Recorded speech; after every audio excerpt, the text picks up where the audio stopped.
They say every family hides secrets, but mine hid me. On our holiday cards, I was always cropped out as if I were an extra shadow. My parents promised a medical fund to save my life, but one morning, the safe was empty, replaced with a glossy photo of my golden sister Alyssa, smiling like a queen. They told me I was too sensitive, that I didn't need help. But late at night, a message appeared. You don't know half the truth. 10 years later, when the knock came at my door, it wasn't family. It was the police.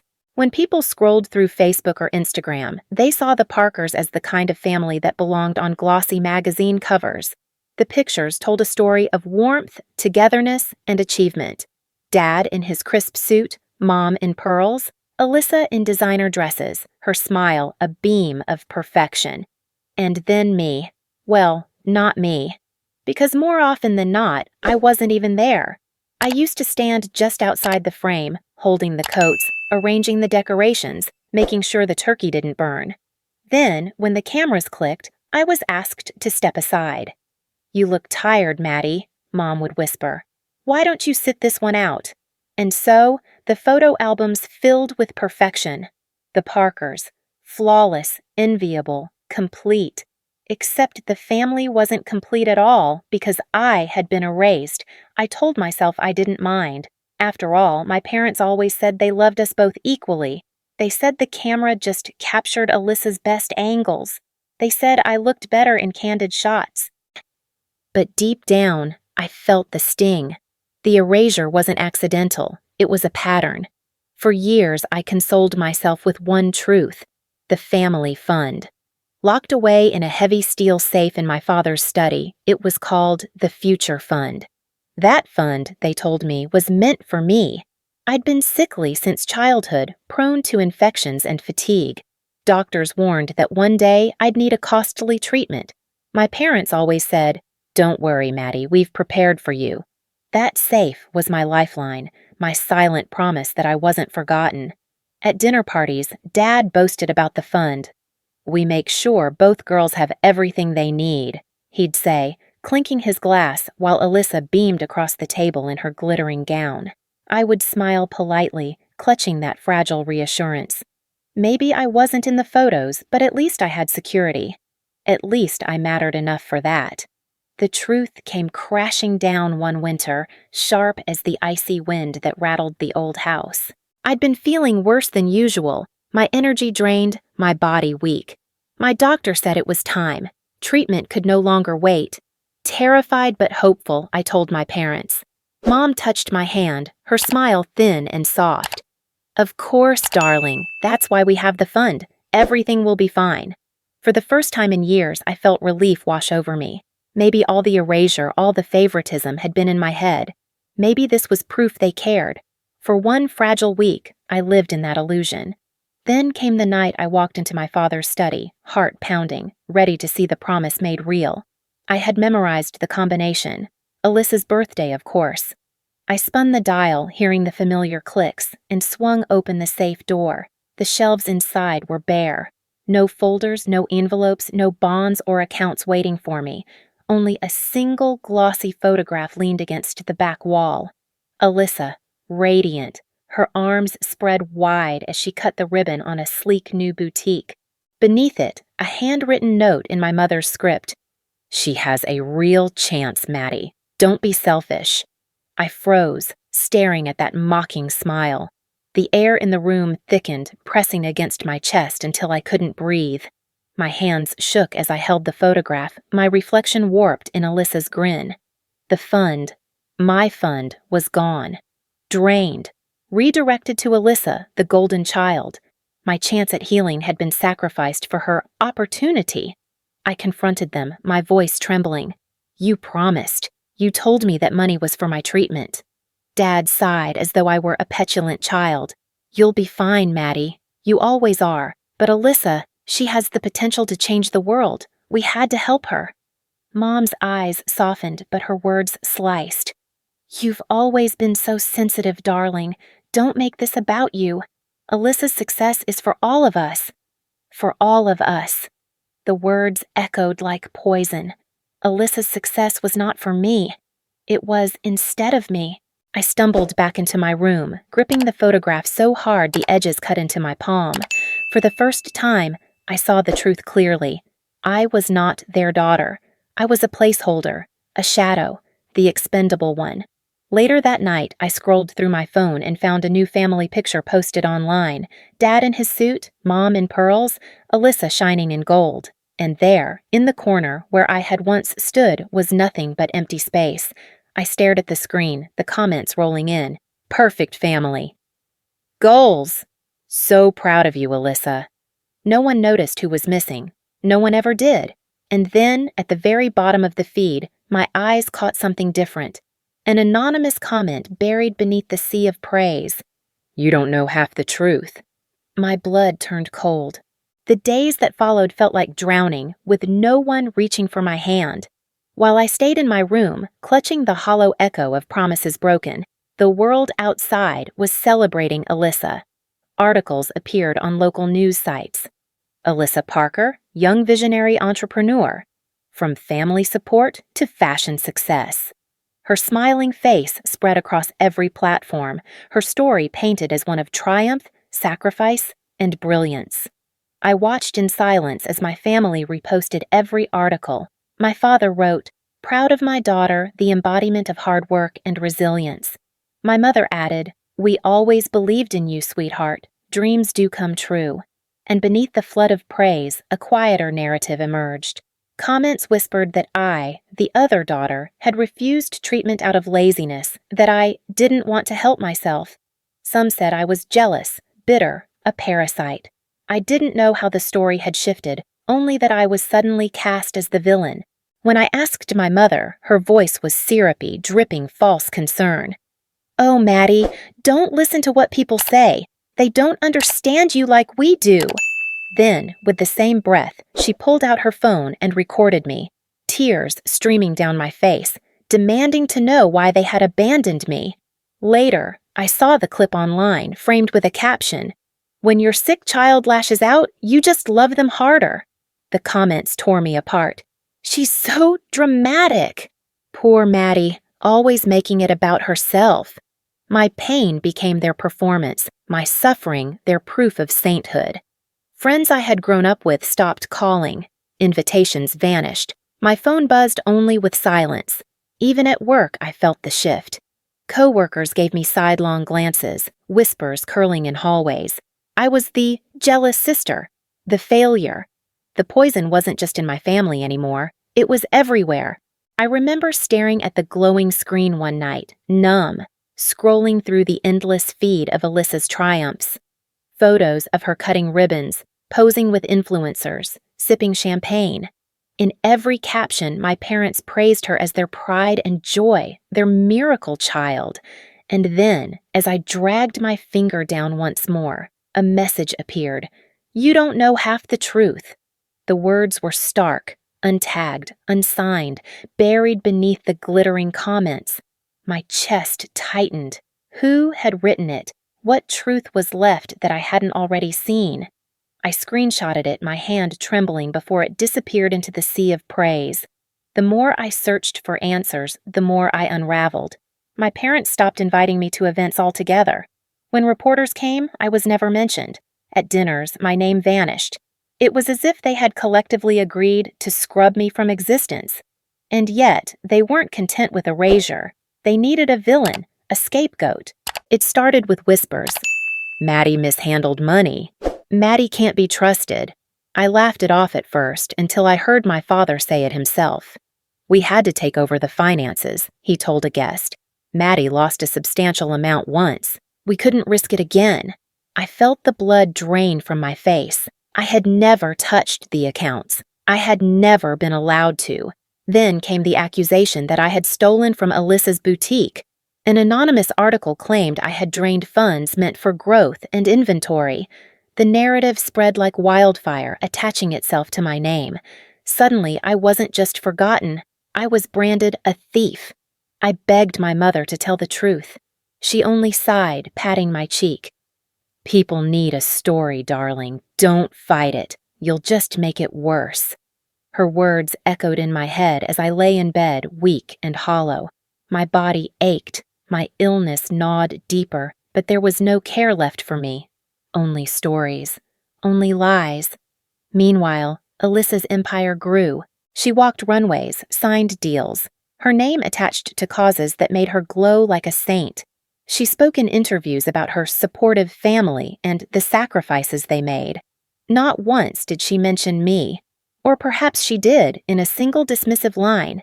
Everyone has a sister who struggles, but we love her anyway. I became the struggle, the stain, the proof of her brilliance by contrast. Nights blurred together. The weight of isolation pressed me down. My reflection became unfamiliar, tired eyes, hollow cheeks, a body frail and forgotten. My hands shook when I picked up a glass. My voice cracked when I tried to speak. One evening, desperate for some anchor, I returned to my father's study. I opened the drawers, rifled through papers, searching for anything that could prove I wasn't mad, that I hadn't imagined the promises.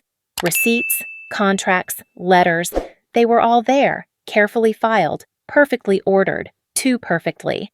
And then I saw it. A signature.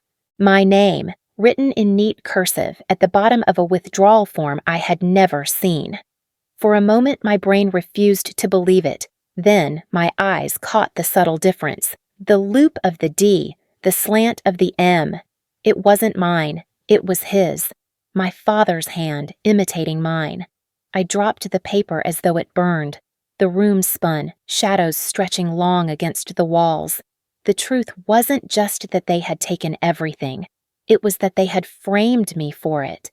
The truth, when it finally broke through the carefully constructed facade, came not as a whisper, but as a roar. It was a news article, short, brutal, undeniable. The headline read, "Family Fund Misused, Parker Legacy Under Scrutiny." The journalist detailed how the Parker family had raised a substantial medical fund, supposedly for their ailing younger daughter, but redirected it to Alyssa's business ventures. The report even hinted at irregularities in the bank records, questioning whether Maddie herself had ever agreed to the withdrawals. I read the words again and again, my vision blurring. My worst fears were no longer mine alone. The world was beginning to see. But before relief could form, the knife twisted deeper.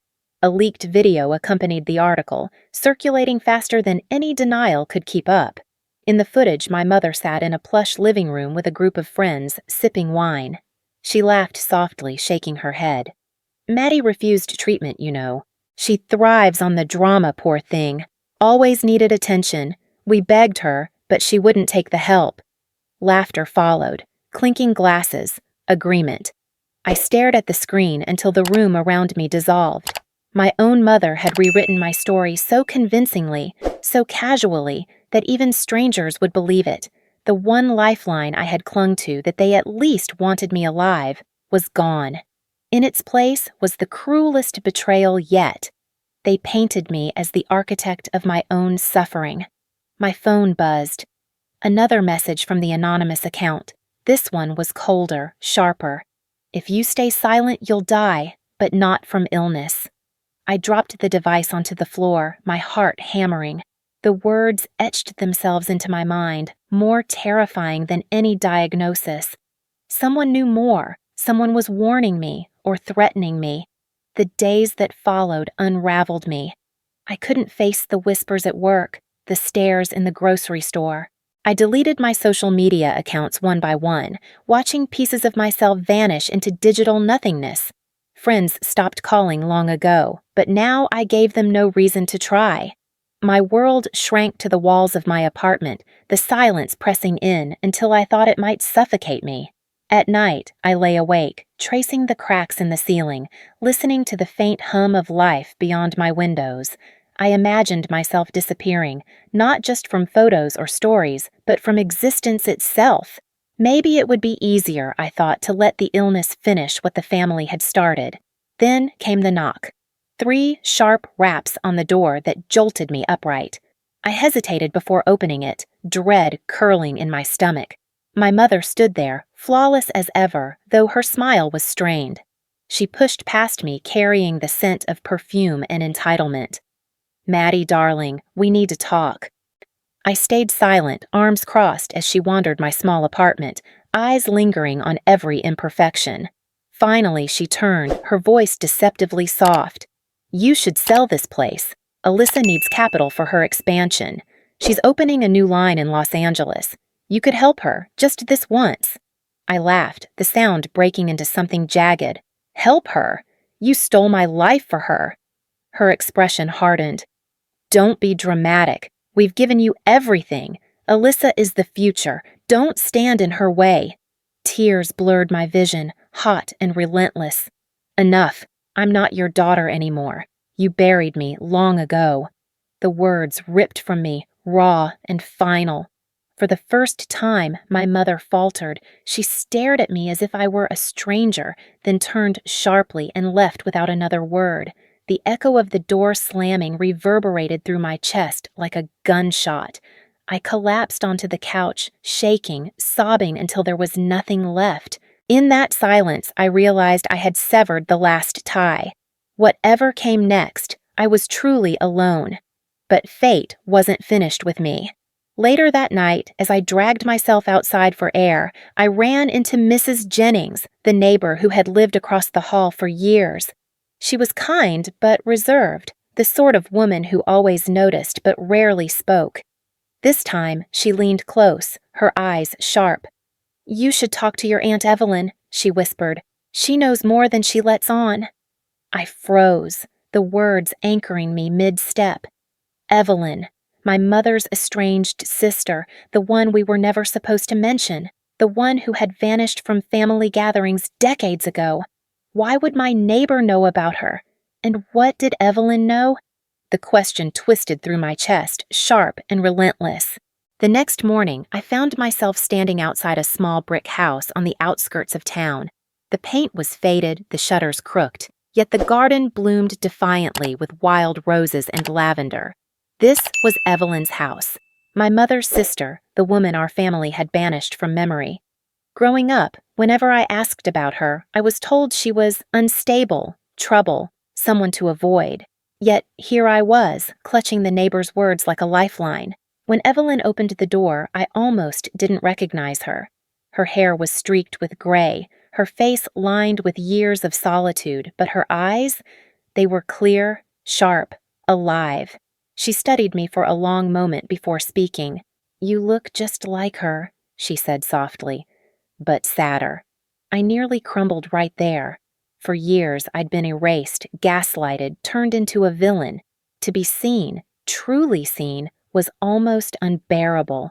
"I don't know where else to go," I whispered. She stepped aside, and I entered a home that smelled of books and old wood, cluttered yet warm. For the first time in years, I felt safe. Over tea, Evelyn listened as I poured out everything: the stolen fund, the forged signature, the accusations, the video of my mother mocking me. I expected skepticism, maybe pity. Instead, Evelyn's lips tightened and she shook her head. "I wish I could say I was surprised, but this is the Parker way. It's always been." "What do you mean?" I asked. "They did the same to me," she said simply. She leaned back, her gaze distant. "Your parents have always chosen one child, one golden idol, and sacrificed the rest. When we were younger, I was the scapegoat. Your mother was the chosen one. Everything for her, nothing for me. I tried to speak out once. They called me unstable, cut me off, and kept the money meant for my education. History repeats itself, Maddie. Only the players change." Her words settled over me like ash. For years, I had questioned myself, wondering if I was imagining the cruelty, exaggerating the favoritism. Now I knew. I wasn't broken. I wasn't crazy. I was part of a cycle, a system designed to feed Alyssa while devouring me. Tears spilled down my cheeks before I could stop them. Evelyn reached across the table, her hand warm against mine. "It wasn't your fault. It never was." That simple statement undid me. I collapsed into her arms, sobbing with the raw grief of decades. For the first time, someone held me without judgment, without performance, just held me. The weight I carried cracked, and air rushed in. When I finally pulled away, Evelyn wiped her eyes too. Then she stood, went to a cabinet, and returned with a small flash drive. She set it on the table between us. "What's this?" I asked. "Their undoing," she said. "I've been watching for years, quietly collecting. Financial transfers, false accounts, forged signatures. Proof that your parents funneled money through Alyssa's business. Enough to bring their empire down if you choose." I stared at the tiny object, a universe of secrets contained in plastic. My pulse thundered. "Why are you giving this to me?"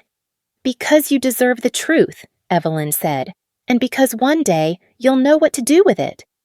Her certainty frightened me, yet deep inside, something stirred, a spark I hadn't felt in years. Over the next weeks, I returned to Evelyn often. We talked, shared meals, and for the first time, I wasn't a burden or a shadow. I was a person, a survivor. But I didn't rush to use the USB. I locked it away, waiting. Instead, I began to rebuild. I applied to a certification program in counseling, drawn to stories of survivors like me.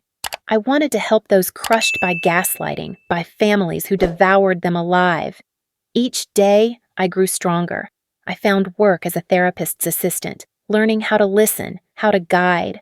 My body healed with care and rest, my spirit slowly stitching itself together. Meanwhile, Alyssa's star rose higher. She appeared on magazine covers, partnered with charities, spoke at galas. My parents beamed at her side, their perfect image restored. And I said nothing. The world believed I had vanished, given up. But inside, I waited, patient, watching. One evening, Evelyn poured me a glass of wine, her smile both proud and sharp. "Let them climb," she murmured. "The higher they rise, the harder they'll fall." Her words echoed in my chest, not as a threat, but as a promise. I slipped the USB deeper into my bag, my heart steady for the first time in years. The time wasn't right yet. But it would be. 10 years is a long time when you measure it in distance from pain. A decade had passed since I walked away from my family, and in that space, I built something that was mine alone. I had a quiet office downtown, a small practice where I counseled those who carried invisible wounds. Survivors of toxic families, victims of manipulation and gaslighting. They came to me broken, and together we pieced them back into wholeness. In their stories, I found fragments of myself, and in helping them, I healed. My apartment was modest but filled with warmth, plants climbing toward the light, shelves lined with books, the hum of life where silence used to suffocate me. I had carved peace from chaos. For years, the USB Evelyn gave me remained tucked away, untouched, like a grenade waiting for the right hand to pull the pin. But I never needed it. My life thrived without revenge. Then, one rainy evening, there came a knock. 3 sharp raps, just like the night my mother last stood at my door. My chest tightened as I rose to answer. 2 police officers stood in the hall, rain dripping from their jackets. Their faces were grave, but not hostile. "Madeline Parker?" one asked. "Yes," I said, gripping the doorframe. "What is this about?" "We'd like to ask you a few questions regarding Alyssa Parker." "Do you have a moment?" My blood turned cold. I hadn't spoken my sister's name in years. "Why are you asking me?" The officer exchanged a glance with his partner. "She's under investigation for financial fraud and money laundering. We need to know if you've had contact with her." The room tilted. For a moment, I was back in my father's study, staring at the empty safe, clutching the photograph of Alyssa smiling like a queen. Except this time, the empire she built was crumbling. "I haven't spoken to her in over a decade," I said softly. My voice didn't shake. For the first time, I was detached, a witness rather than a casualty. The officers nodded, leaving me with a card and a chill that seeped deep into my bones. When the door closed, I stood there in silence, listening to the rain drum against the glass. Later that night, I opened my laptop. News alerts flooded the screen. Influencer mogul Alyssa Parker under federal investigation. Photos of her in handcuffs, her glamorous face twisted in defiance, her empire suddenly painted in corruption. I thought I would feel vindicated, triumphant. Instead, I felt hollow. This was no victory. It was the inevitable collapse of a house built on stolen foundations. The next day, The collapse became spectacle. Alyssa had scheduled a live stream with her followers, intending to promote a new line. Millions tuned in, expecting beauty and charm. What they saw instead was chaos. Midway through her broadcast, the door behind her burst open. Federal agents stormed in, their voices firm and commanding. Alyssa's face froze, then crumpled as handcuffs clicked around her wrists. The live stream didn't cut. The world watched in real time as the golden child fell. Comments flooded the screen, disbelief turning to mockery, praise shifting to jeers. Fraud! So fake! Perfect family, my ass! I watched too, my hands trembling. There was no joy in it, only a strange, aching release. My parents were pulled into the storm soon after. Investigators uncovered their signatures on false accounts, their complicity in laundering money through Alyssa's empire. The pillars of the Parker image toppled one by one. Neighbors whispered, old friends recoiled. The same community that once adored them now spat their names with disdain. Articles flipped overnight. From perfect family to perfect lie. Their downfall became public entertainment, their humiliation a viral trend. And I, the daughter who had been erased, was nowhere in their story. I closed my laptop, leaned back, and let the silence wash over me. Then my phone buzzed. A new message from the same anonymous account that had haunted me years ago. Now do you see? I told you you'd understand one day. I promised I would help you. My breath caught. My hands shook as I read it again. The words were final, almost tender. I stared at the screen, realization dawning like a sunrise. Evelyn. It had been her all along. She was the whisper behind the warnings, the shadow watching, the hand steadying me when I couldn't stand. I sank into the couch, tears welling in my eyes. Not tears of sorrow this time, but of release. The family that destroyed me had finally destroyed themselves. And I hadn't lifted a finger. The headlines came first. They spread across every platform, each one louder than the last. The Forgotten Daughter, How Madeline Parker Was Erased. 10 years of silence. The victim behind the Parker empire.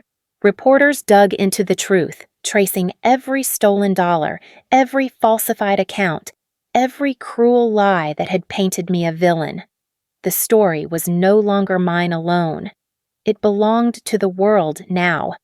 I was no longer the jealous sister, no longer the lazy one, the thief, the scapegoat. I was the survivor, the woman who endured 10 years of exile while her family burned her image to keep theirs spotless. The words vindicated victim appeared more times than I could count. I didn't need to say a word. The truth had arrived on its own, slow but certain, like justice always does. People who had once whispered about me now sought me out. Former friends sent long emails filled with apologies for believing the lies. Neighbors who had crossed the street to avoid me left flowers at my door. Strangers stopped me on the street, not to gawk, but to thank me for surviving, for speaking when I finally did, for being proof that silence doesn't erase a soul. And yet, what struck me most wasn't the apologies or recognition. It was the peace I found in stillness. One evening, I sat alone in my apartment, the lights low, the hum of the city muted by thick glass. For the first time in decades, I wasn't waiting for a blow or scanning the shadows for betrayal. I leaned back, closed my eyes, and smiled into the quiet. This was what freedom felt like. Not revenge, not triumph. Just the absence of fear. Months passed, and my practice grew. Survivors found their way to me, carrying scars that echoed my own. In their voices, I heard the desperation I once carried. In their healing, I found mine deepening. I began to write, at first in journals, then in structured pages. The words spilled out, my childhood, my erasure, my despair, my awakening. The book came together slowly, painfully, but when it was done, it was whole. I titled it, The Golden Cage, Escaping the Family That Tried to Bury Me. The publishers didn't hesitate. When it was released, the response overwhelmed me. Messages from around the world poured in. People who had endured similar fates, who had been scapegoats, who had been erased. They told me my words gave them hope, a mirror, a way forward. I was no longer invisible. I was a voice. And in that voice, I built a family, not by blood, but by choice. My patients, my friends, Evelyn. The circle I had once begged for in vain was now here, warm and unbreakable. At holidays, I sat at Evelyn's table, surrounded by laughter that was genuine, not performed for a camera. I no longer longed for the Parkers' approval. I had outgrown their cage. Yet one final ghost remained. One autumn afternoon, I received a call from the bank that now held the remnants of my parents' estate. They wanted me to collect what was left in the old Parker house before it was seized. I almost refused, but curiosity drew me back to the mansion I hadn't entered in years. The house was hollow, stripped of its grandeur. Dust clung to the air, silence heavier than memory. In my father's study, the steel safe still stood, its paint chipped, its dial stiff with age. I hesitated before spinning the numbers. Alyssa's birthday, still the code. The door creaked open. Inside, there was no money, no bonds, no contracts, just a single envelope. My name was written across it in my mother's neat hand. With trembling fingers, I opened it. Inside was a photograph, old and creased. It was of me and Alyssa as children, both smiling, arms around each other, but the picture had been torn down the middle. My half was missing, or so I thought. When I turned the envelope over, another photo slipped out. My half, perfectly preserved, uncut, the edges worn from being handled too often, and on the back, in faded ink, were the words, "For Maddie, kept safe." Evelyn. Tears blurred my vision as I held the two halves together, the image whole again for the first time in decades. My parents had tried to erase me, but Evelyn had kept me intact all along. I stepped outside into the fading light, clutching the photo to my chest. The air was crisp, carrying the scent of fallen leaves, the promise of winter, and beyond that, spring. For so long I had lived in shadows, erased and forgotten. Now I stood in the open, smiling into the sun. The story that had begun with silence ended here, with my voice, my freedom, my light.